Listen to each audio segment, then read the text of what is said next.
Hey everybody, this is Rydo and we are back to Bionic Commando Rearmed. So we have 3 lives here and we're in the final boss with the leader. We've got this bazooka that you can fire and then control, which isn't super responsive because you control it with the right stick, so unless I'm going to stand still and not use the left stick to move, I'm using the right stick with my right thumb and the A button on my right thumb to shoot. And I'm not sure how well that's going to work. We tried to fight the leader / Hitler before, and it seemed like nothing was doing any damage. So, like, I don't specifically know what I'm supposed to be doing right now. Like, we've got this guy, and maybe I'm supposed to hit him. Oh yes, this is a fabricator, basically.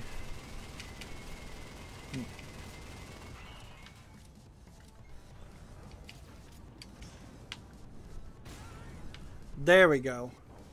I only have to hit him twice. Good. At least to start off with. So I'm just supposed to stand here and take it and then fire and hit him.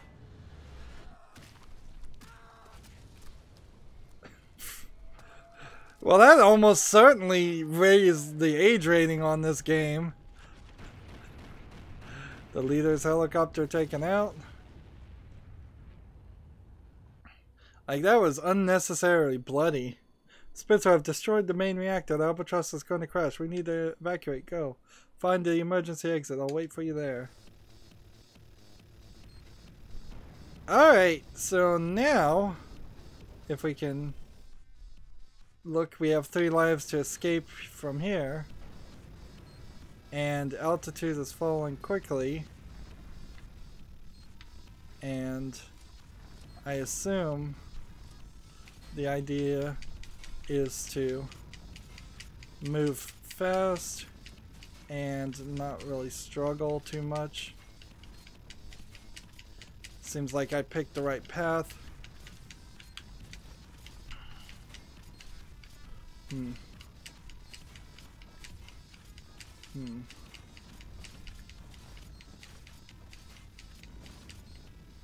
Hey, I found it. And I just want to point out I didn't know it was there. For all I know, there was another emergency exit on the other side. This is Spencer. Mission accomplished. I have Joe. It was over. The Imperial threat had been thwarted and a new hero has been born. I like the idea of a story where you're actually saving somebody and it's not just a damsel in distress. It's like a fallen comrade, somebody from a previous game, because Super Joe is from Commando.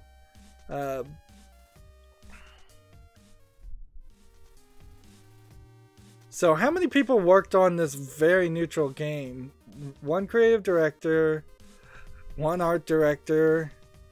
These look like they're mostly Russian names and English names.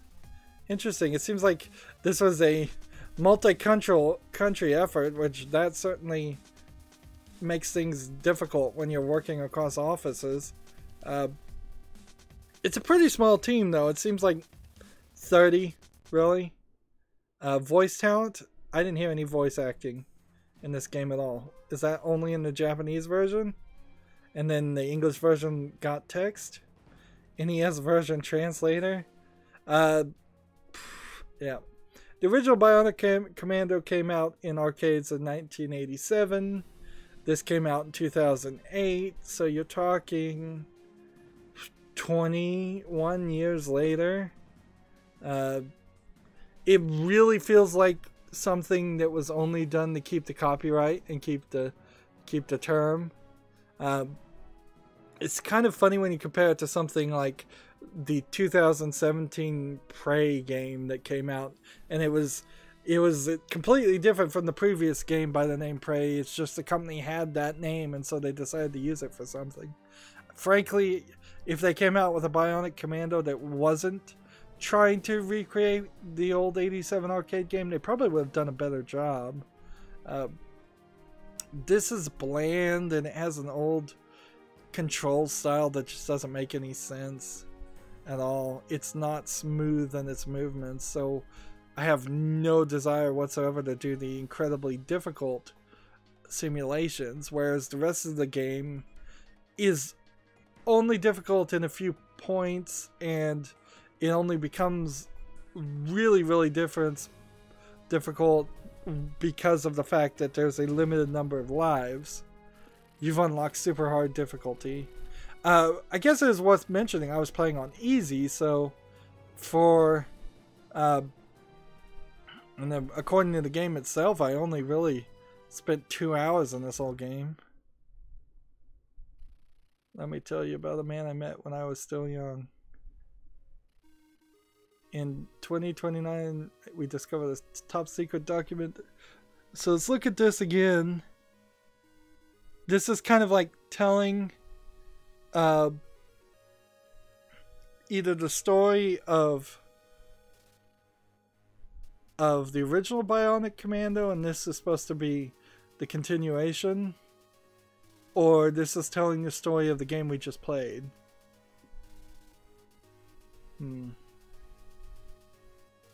Yeah, this is just the game we just played. It's an interesting... Yeah, it's an interesting way to start. So, here we go. Continue would probably just be for trying to get... Did I get any other medals? Nope. To collect the couple things I didn't collect. All the challenge rooms now are unlocked. It is ridiculous. There's 12 main levels, and yet there's 57 challenge rooms that I would have no interest in playing. There's multiplayer in this game for no reason. The database, it's fine, I suppose. Like, apparently there's 2 things in the database that we haven't unlocked. So it's embedded in your save file for the retro outfit. So how do you turn it on, I wonder?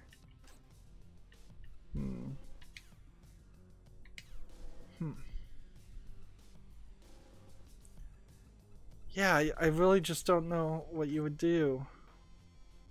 Yeah, 2-player co-op, no. Yep. So you could come back here and you could get the... Go through the secret areas and get the hat and get whatever is in the lower right corner on that 3rd column.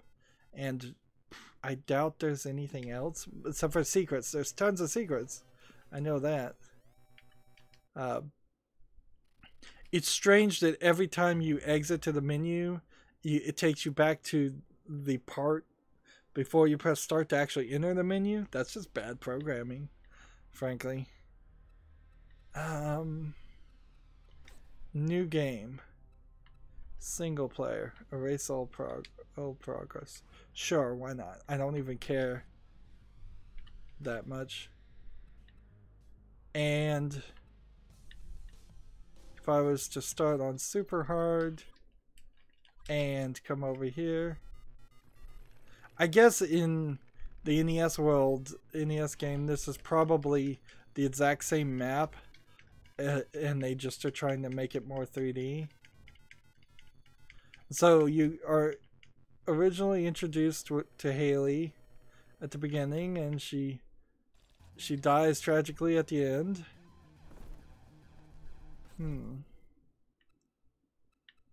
Like, I don't understand the classic outfit. Maybe that only works in Bionic Commando, the game. Maybe that's what that means, yeah. So when you go here and you see this where it says BC Retro Outfit, you've unlocked it for Bionic Commando, not Bionic Commando Rearmed. Oh, I see. I just want to see how much damage I take. Oh, a massive amount. Like, on super hard. 3 shots kill you.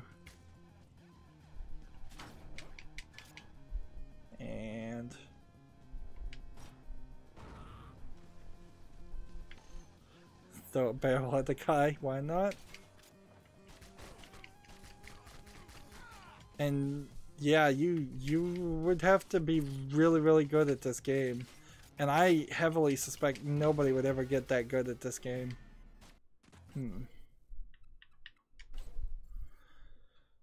Well, for the life of me, I cannot justify recommending this game to anybody. Let's see if this trailer actually plays.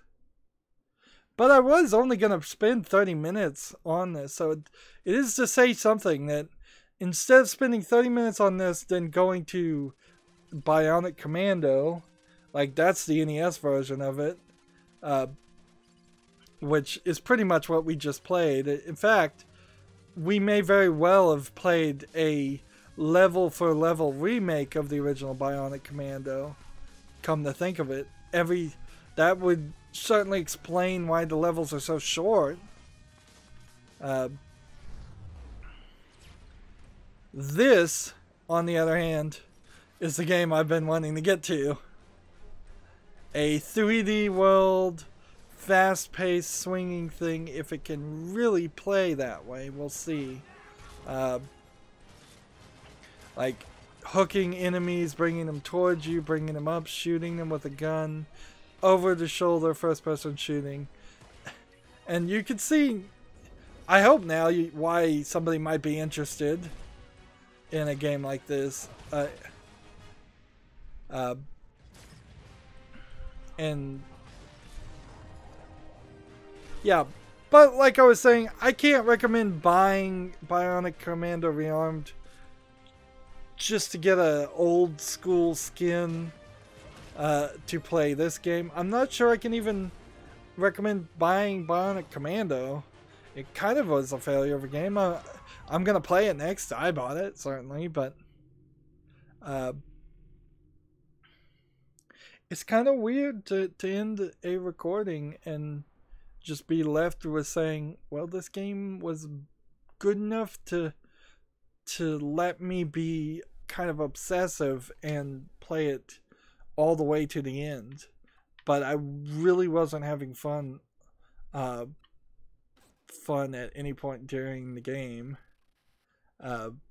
Let's see if maybe we get a demo here and see how other people play it, or how they expect other people to play it. I bet it doesn't even give us a demo. Nope, it just goes back to this text. This was just made too cheaply, frankly, and if it had come out free, maybe it would have gotten some more advertisement. If you put something like this on a cell phone, maybe then it would have made some sense. But to actually pay money for this, you can find better games out there. Even games that have irritated me, like Owlboy, are bigger and trying to do more than this game. And I think Owlboy actually is a very good equivalent of a style of game to consider. And then you could probably play a lot better games too that do similar things. Maybe if you had some retro love for Bionic Commando, you might want to play this, but maybe not. Like, a lot of people who have retro love for old games have found ways through emulators just to play the old games. And if this was supposed to be a remaster of the old game, I really would have appreciated something like how Double Fine did with Secret of Monkey Island, where you could push back at any point during the game and switch between modern polished graphics and the original graphics and sound effects. But I guess we're just going to end a little bit early. There's nothing else to say or do. The boss fights were disappointing. The levels were incredibly short.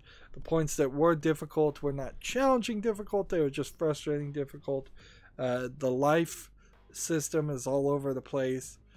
I could pile on and on and on, but none of it is so bad. I could never, I spent every attempt, every recording, trying to find something that would make me angry enough to just rage quit, and I couldn't find it. I played all the way to the end, and now I'm satisfied, so I'll be done. That's it for this series. As always, I ask you to like, share, subscribe. When you subscribe, click the notification bells to get notifications. That's helpful to both of us. And comment if you want to, and watch every second of my videos, because all of that supposedly at least tells YouTube that my videos are worth watching, and then they'll recommend them more. If you want to friend or follow me, which it's also helpful to friend and follow me on other services besides Google-owned services, on things like Facebook, Twitter, Tumblr. Google Plus is a Google-owned service, but I'm on that too. Steam or Battle.net. There's a bunch of links down below in the description box. Recently, this channel is gone under a slightly different monetization concept, and no longer am I trying to run ads on my channel for a while.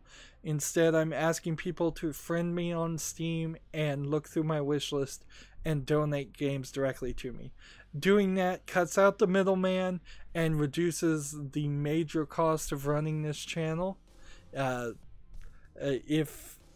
Particularly if you can just give me those games when they're on sale, or if you get it through some other store that ends up with Steam keys, then the best way is to just direct message me a Steam key. That's a way better system, although it does put more of a burden on a single viewer to pay more, even if they're only buying a 99-cent game, than they would have felt like they were paying by watching ads. That's it for this series. Thank you for watching. Have a good evening.